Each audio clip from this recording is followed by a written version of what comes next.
sagde katten, for den lyttede. Det er en meget dum hund. Og så gik den sin vej igen gennem de våde, vilde skove og viftede med sin vilde hale af sin ensomme vilde veje. Men den sagde ikke noget til nogen. Da mand vundet, sagde han, hvad bestiller vilde hund her? Og kvinden sagde, den hedder ikke vilde hund mere, men vor første ven. For den ville altid blive ved med at være vor ven. Tag den med dig. Når du går på jagt, så skal den hjælpe dig, det er bare at se. Næste aften skar kvinden hele fagnefuld, saftig, grønt græs i de våde enge. Og hun tørrede græsset ved ilden, så det duftede som nyslået hø. Og hun satte sig ved hulens munding og flettede en grimme af hestehud.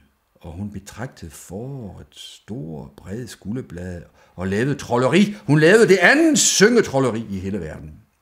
Ude i de vilde skove kunne alle de vilde dyr slet ikke begribe, hvad der var blevet af vildhunden. Og til sidst trampede vildhesten med sin hov og sagde, jeg vil gå hen for at undersøge og få besked på, hvorfor vildhunden ikke er kommet tilbage. Kom nu med mig, kat. Nej tak, sagde katten. Jeg er katten, der går sin egne veje og følger sig hjemme alle vegne og ingen steder. Jeg går ikke med. Men den gled alligevel efter. Vildhesten på meget bløde lyseløse, den gled alligevel efter vildhesten på meget bløde lydløse poter, og den gemte sig et sted, hvor den kunne høre alt. Det var anden gang, den gjorde det. Da kvinden hørte vildhesten, kom trippende og snublende i sin lange manke, lå hun og sagde, her har vi den anden. Du, vilde væsen fra de vilde skove, hvad ønsker du? Vildhesten sagde, du min fjende og min fjendens kone, hvor er vildhunden? Kvinden lå og tog skulderbladet og så på det og sagde, vilde væsen fra de vilde skove.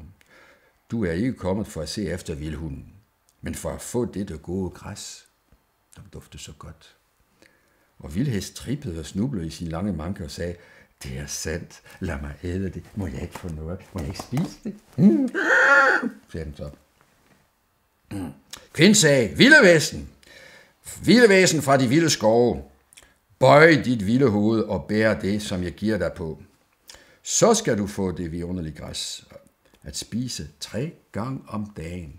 Vil du gå med til det?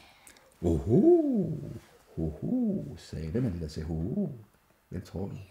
Nej, det er katten, der står på lur og lyttede. Ja, hun er klog, denne kvinde, men så klog som jeg er hun nu ikke.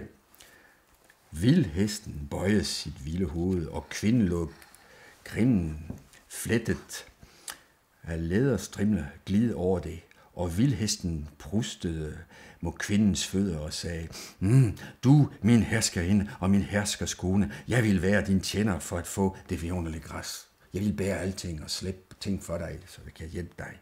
Oho, sagde katten, fordi den lyttede, det er en meget dum hest.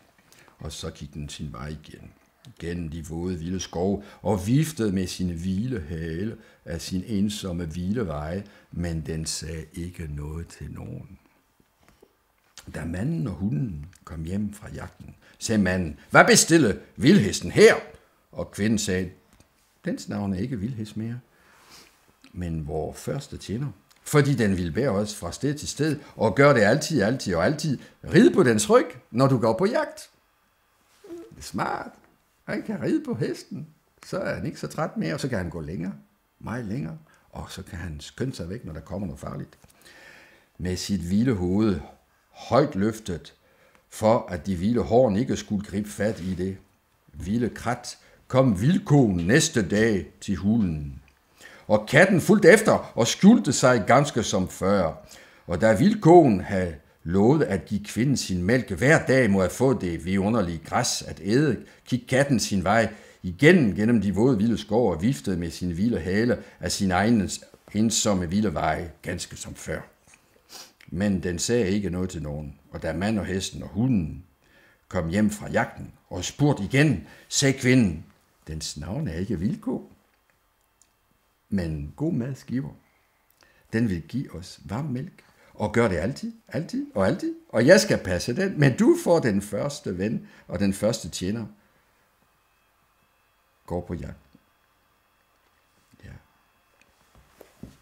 Næste dag passede katten på for at se, om andre vilde væsener nærmede sig hulen, men ingen rørte sig i de våde vilde skove, så katten kiggede alene derhen, og den så båle lyse i hulen, og den lugtede lugten af den varme hvide mælk.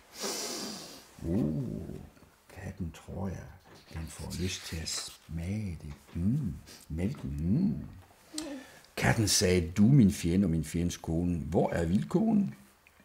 Kvinden lå og sagde, vilde væsen fra de vilde skove, vend tilbage til skoven igen, for jeg har flettet mit hår og sat det, og jeg har lagt mit trolde for skulderblad til side, og vi har ikke brug hverken for flere venner eller flere tjener her i hulen. Katten sagde, jeg er ingen ven, og jeg er ingen tjener. Jeg er katten, som går sin egne vejen, og jeg vil gerne ind i din hule. Hvorfor kom du så ikke den første aften med vores første ven, så? Katten blev meget vred og sagde, har vilde hunden bagtalt mig? Kvinden lå igen og sagde, du er katten, der går sin egne veje, og du følger dig hjem alle vejen og ingen sted. Du er hverken ven eller tjener, det har du selv sagt. Gå din vej og gå alene, hvor det passer dig. Nå. Katten lå som om den var ked af det, og den sagde, må jeg dog aldrig komme ind i hulen? Må jeg aldrig få lov at sidde ved det varme bål? Må jeg aldrig få den varme hvide mælk at drikke? Du er meget klog og meget smuk. Du burde ikke være så grusom. Selvom jeg jo kun en kat, siger han så til den kvinde der. Smager det godt?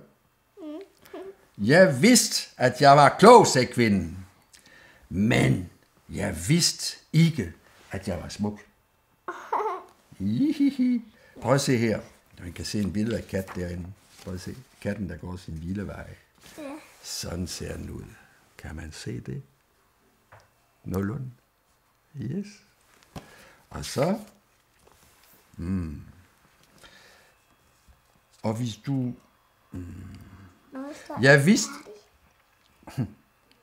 Jeg vidste, at jeg var klog, sagde kvinden, men jeg vidste ikke, at jeg er smuk.